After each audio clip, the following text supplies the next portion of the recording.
Bonsoir. Ce soir, c'est Mamie qui raconte. L'histoire de l'île aux 1000 fleurs. Anna et son grand-père, le vieil Elias, vivaient seuls sur une île, dans un petit jardin au pied d'une montagne. Un jardin magnifique, plein de fleurs aux senteurs variées, où venaient chanter les oiseaux. Le vieil homme et l'enfant s'occupaient du jardin avec amour et patience, semant, arrosant, désherbant sans relâche. Et chaque semaine, de bon matin, ils remplissaient leur barque de bouquets parfumés, puis ils prenaient la mer vers le rivage d'en face pour aller les vendre au marché du village. Et l'odeur salée du vent de mer se mêlait à l'arôme délicat des roses et des pivoines, au doux parfum de miel des brassées de tulipes. Mais un jour, le volcan assoupi sous la montagne se réveilla. Le sol trembla, la montagne gronda, tous les oiseaux s'envolèrent. Même les dauphins qui venaient jouer près du rivage s'éloignèrent vers le large.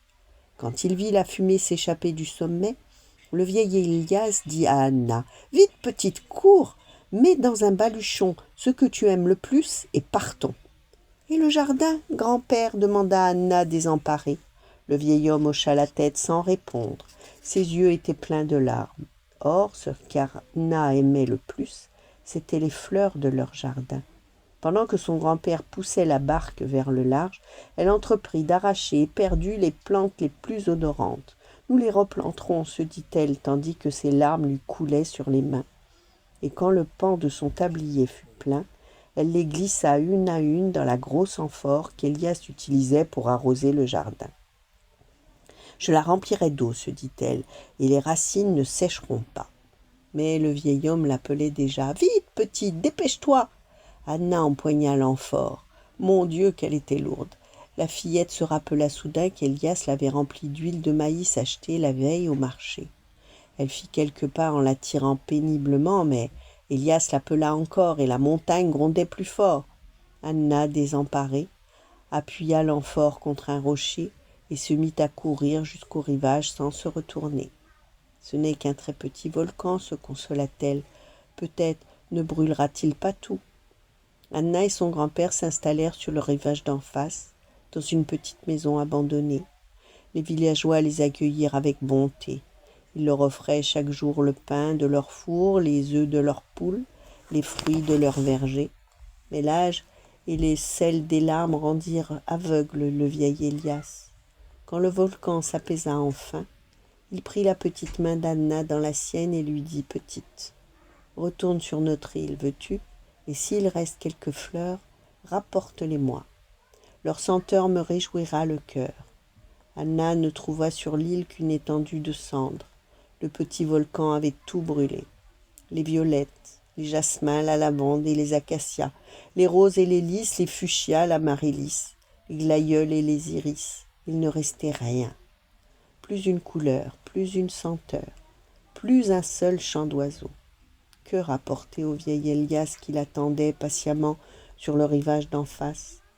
Anna, le cœur serré, s'assit contre un rocher et pleura tant qu'elle s'endormit. Elle rêva de la vie paisible d'autrefois, de leur magnifique jardin plein de fleurs qu'Elias arrosait avec sa grosse amphore. Anna s'éveilla en sursaut. « L'amphore » murmura-t-elle. Elle creusa de ses mains les cendres près du rocher et la grosse amphore était là, intacte, encore tiède. Anna retira le bouchon formé par la lave et une étrange odeur s'en échappa, qui l'étourdit un peu et lui réjouit le cœur, une odeur inconnue et familière à la fois. En recouvrant l'amphore, la lave brûlante du volcan avait chauffé l'huile de maïs qu'elle renfermait, et toutes les fleurs prisonnières à l'intérieur avaient répandu dans l'huile leurs délicates effluves, la transformant en délicieux parfum. Anna tira l'amphore jusqu'à la barque, soulagée de ne pas retourner les mains vides, enchantée de son précieux fardeau. Elle rapportait pour son grand-père tout un jardin dans une amphore. En s'éloignant de la rive, elle jeta un dernier regard sur l'île au petit volcan qu'éclairait le soleil couchant. Peut-être refleurira-t-elle un jour, se dit-elle en voyant 2 hirondelles se poser sur la plage. Et elle sourit en pensant à la joie d'Elias, quand il respirerait le merveilleux parfum. et qu'il y retrouverait les odeurs de son jardin, l'arôme de la rose, du jasmin, la senteur de la myrrhe et du muguet, de la lavande et de l'œillet.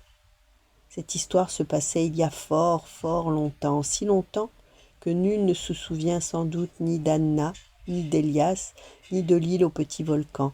Mais c'est peut-être depuis lors que, pour se réjouir le cœur, les hommes enferment dans des flacons le doux parfum des fleurs.